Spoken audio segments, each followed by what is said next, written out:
fabled heat, where magic meets desire. Subscribe to ignite the fantasy. The antiseptic sting of the med lab hit my nostrils before I could even open my eyes, a sharp metallic perfume that churned my stomach and left the back of my throat raw. White light sliced through my lids in thin, unforgiving ribbons, and the steady beep of the heart monitor anchored me to the present, its rhythm reminding me that I was still alive, still hers. The hospital bed was cool beneath me, the soft sheets a stark contrast to the cold metal of the equipment that surrounded me like a cage of humming insects. My left arm throbbed where the IV line entered, wires pulsing like veins of electricity, each pulse a reminder of the fragile thread that bound me to life. The faint scent of disinfectant mingled with something sweeter, something metallic that seemed to belong to the very walls of this place.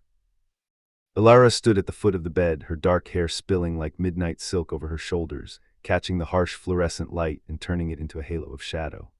Her molten gold eyes, the color of sunrise caught in a river of molten metal, held both command and a deeper hunger I could not name. The amber perfume she wore mingled with a faint ozone, wrapping around me like a lover's embrace, tasting of rain on hot stone. She stepped closer, the soft rustle of her navy-trimmed PSEC uniform whispering against her curves, the subtle creak of her boots filling the sterile room. Her hand brushed my cheek, warm and electric, and a shiver ran down my spine, igniting a fire that the machines could not cool.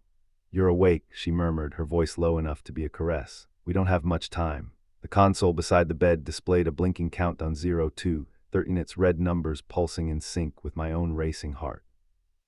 Ilara's fingers hovered over the controls, the metal cool under her touch, yet her eyes burned with an intensity that made the air thicken.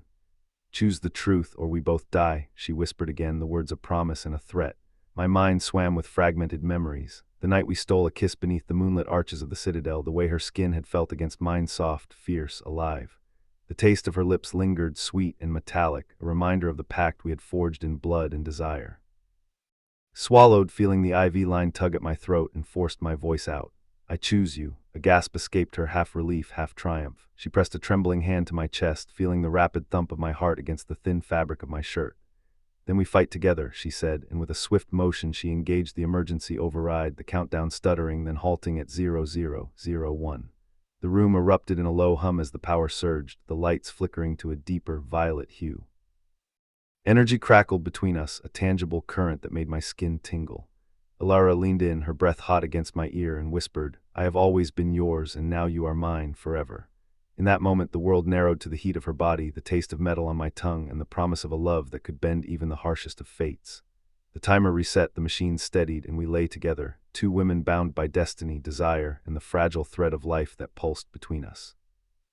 But the peace was fleeting. The med lab doors hissed open, and 3 PSEC officers stormed in, their boots thudding against the tile floor like war drums.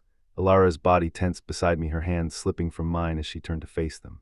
"Stand down," she commanded, her voice cutting through the sterile air like a blade. "This woman is under my protection." The lead officer, a tall man with a scar running down his cheek, stepped forward. "Captain Ilara, you're relieved of duty. Hand over the prisoner." I felt Ilara's hand tighten around mine, her grip firm and reassuring. "I won't let them take you," she whispered, her breath warm against my ear.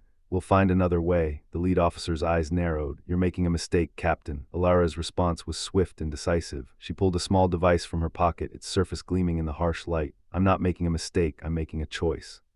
With a flick of her wrist, she activated the device, and the room was plunged into darkness. The only light came from the emergency exit signs, casting an eerie red glow across the room. I could hear the officers' shouts of confusion and alarm, but Ilara's voice cut through the chaos. "Stay close to me," she urged, her hand guiding me through the darkness. "We're getting out of here." We moved quickly, our footsteps echoing in the empty corridor. The med lab was behind us, but the danger was far from over.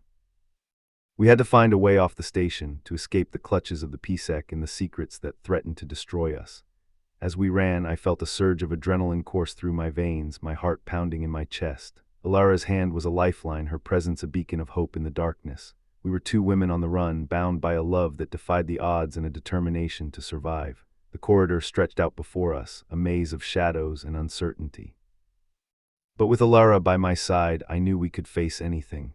Together, we would find a way to freedom, to a future where our love could flourish without fear or restraint. The journey ahead was uncertain, but one thing was clear: we were in this together, and nothing could tear us apart.